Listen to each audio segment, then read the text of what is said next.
Well, Jay Powell is back at it again, dishing out some information about recession or no recession and when are those rate cuts going to come, because he certainly didn't want to imply that those would come today. But then again, nobody had the expectation that Jerome Powell was going to talk about, oh yeah, we're going to cut, because as soon as he does that, everybody and their mommy and their grandmommy are going to go out and borrow money again and go spend, because all the pain will be over and that'll ruin the whole fight they're doing. So of course he's got to tell you, no talk about cutting rates yet. But he did actually establish the perfect framework for when we will know that rate cuts are coming or not. He said it. If you were listening closely, you heard it. Let me break it down for you though. Here's exactly what he said. We have a view that inflation is going to come down not so quickly. Those are really important words, not so quickly. If that forecast is right, it would be inappropriate to cut. Okay, now we need to distill that. What he basically said is, if inflation teeters and lingers and inflation's sticky, especially in the ex-housing services like haircuts, CPAs, Uber, all that kind of stuff, right? Your personal services stuff, right? If inflation stays sticky there, then of course we can't cut yet.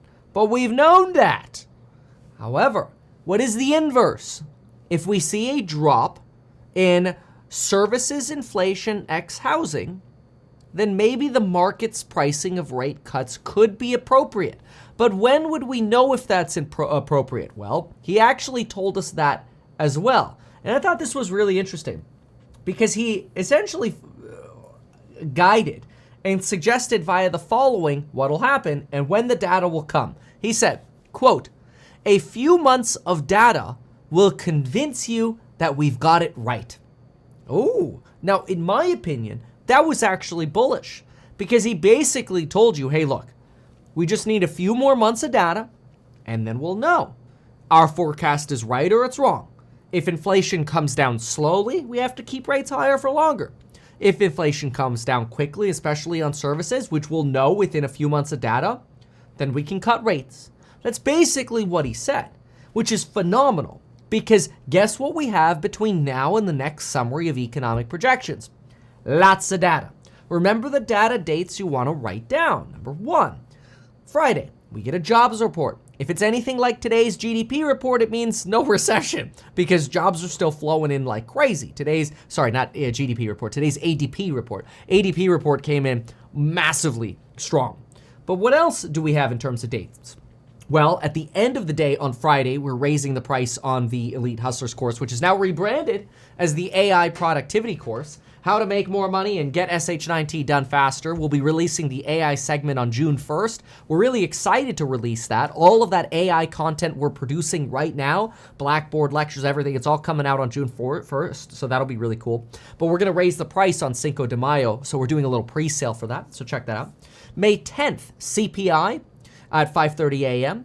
And then, of course, June 13th, 5:30 a.m. CPI.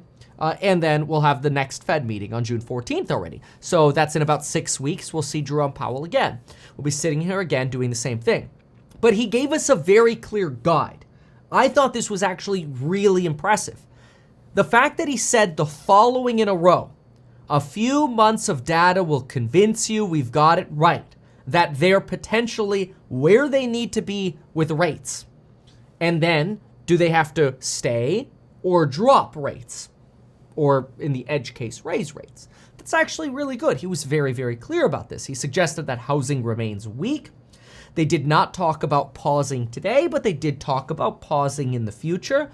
It's likely that June meeting is going to represent a pause as long as inflation continues to trend down. Given that oil prices are plummeting, especially even after the OPEC plus production cuts, which initially led prices to rise, now they're falling. As long as those oil prices keep coming down, you could actually see services fall down with it, which is fantastic. Jerome Powell also indicated that wage inflation sits at about 4 to 4.5% right now, and you want that to be at about 3% to actually indicate 2% inflation. Now that was interesting. So you want wage inflation at 3 to have 2% inflation. Hadn't heard that one before, so that's a good one. What else did we get? So the big thing, obviously, on cuts, the market went a little sad initially after that because it seemed like maybe he would tell us rate cuts are coming. But again, that would be wild. He indicated that inflation expectations were still well anchored, which I thought was surprising because we started seeing inflation expectations actually pop up again a little bit on the University of Michigan inflation expectation survey. That may come maybe because of gas prices temporarily having risen. So that might flip-flop back down when gas prices trend back down. Obviously, we got the 25 BP hike we were expecting. The market is pricing in still a substantial amount of cuts. Effective terminal rate right now, the market is pricing in 5.08, which is actually slightly below where we are right now, which suggests we're at peak. When it comes to the actual chart of rate cuts, the market is pricing in the following. Look on screen now, you'll see a chart. No, it's not another course member pitch, although that is going to be a really epic course. You're pricing in 3.5 rate cuts by January 31st, which works out to about 1% of cuts. Slightly around 1% of cuts starting about July. So we could still be in that pause situation for June with potentially the first cut coming as soon as July or August. So the other thing that we really enjoyed, in addition to Jerome Powell's commentary that we might be at the peak right now, was the policy statement. Those are some of my notes. Doesn't matter so much. This right here. This is the policy statement here, right? The policy statement had a removal of the following, quote, in order to attain a stance of monetary policy that is sufficiently restrictive. That line has been removed because we're already at that level of being sufficiently restrictive, in the opinion of Jerome Powell. Jerome Powell, in fact, suggested that real rates are at about 2% right now. We're at 5% on rates. 1 year outlooking inflation is about 3%, which means real rates are sitting at about 2%, which is, he believes, at or above the neutral rate plus quantitative tightening, plus the credit conditions tightening from banks, suggests we're either not far off or probably there. We're probably at peak, in other words, which is good. This is around the same peak that we had before the 2008 crash, which is a bummer because we hit that in 2006, which is not a date that we want to relate to. Now, looking at this statement as well, we also removed the line here in determining the extent of future rate increases in the target range. A lot of people had heart palpitations about that last time because, there was an S on the last statement implying we would get multiple more hikes. We did not. We got one, and now we're expecting a pause.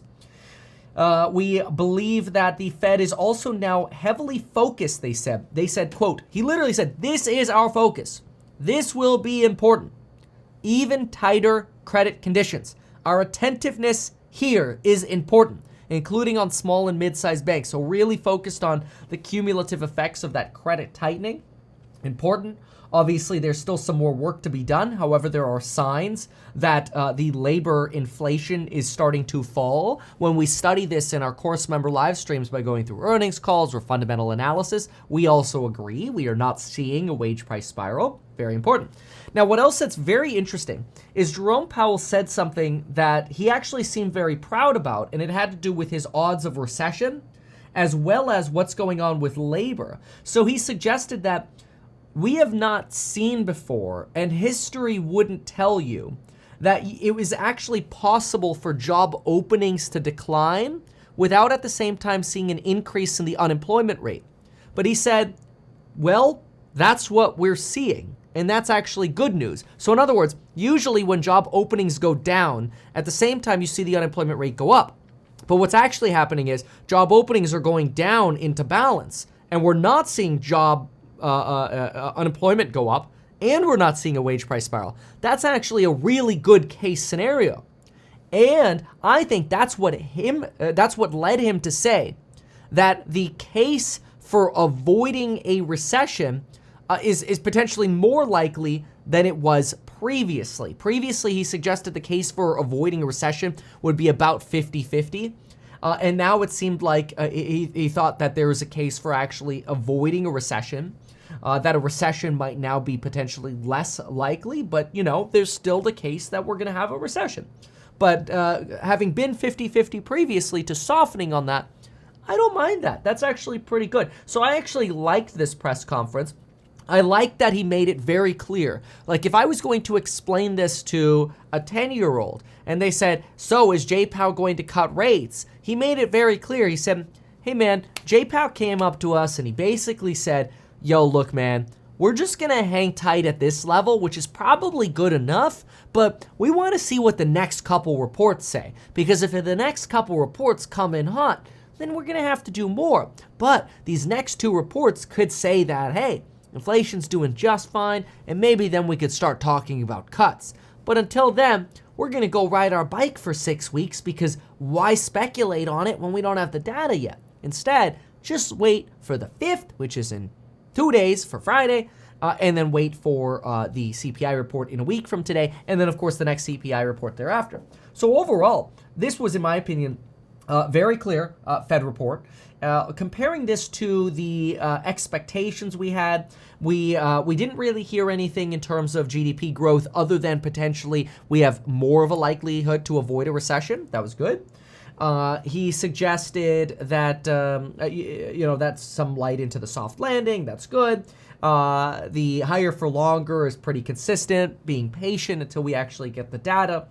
And then, of course, it makes sense that there's no way he's going to dive into rate cut talk until we actually have the data to support that, because that would just undo the potential of inflation actually coming down. Because, again, people would start spending like drunken sailors again. Now, while we were going through that report, a lot of folks were emailing us, as you should as well, at kevin@meetkevin.com. Oh, Elijah, thank you so much for saying that. Elijah here saying, Kevin's courses are great. I got the real estate and stocks and psychology courses. The real estate course is legendary, and the stocks course is pretty great. One of the best investments you can make to start. That's awesome, man. Thanks so much.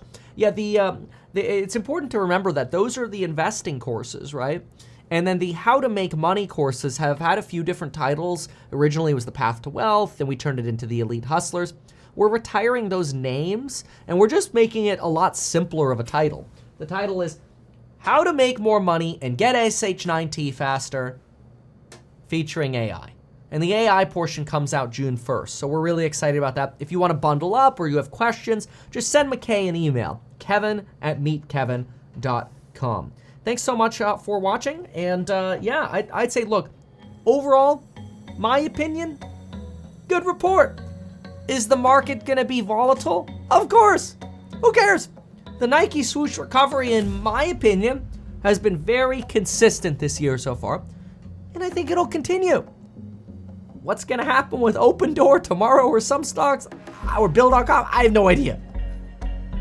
But fingers crossed you're able to build your wealth over the next few years. It's a great time to start, and can't wait to launch the House Hack non-accredited. See you soon.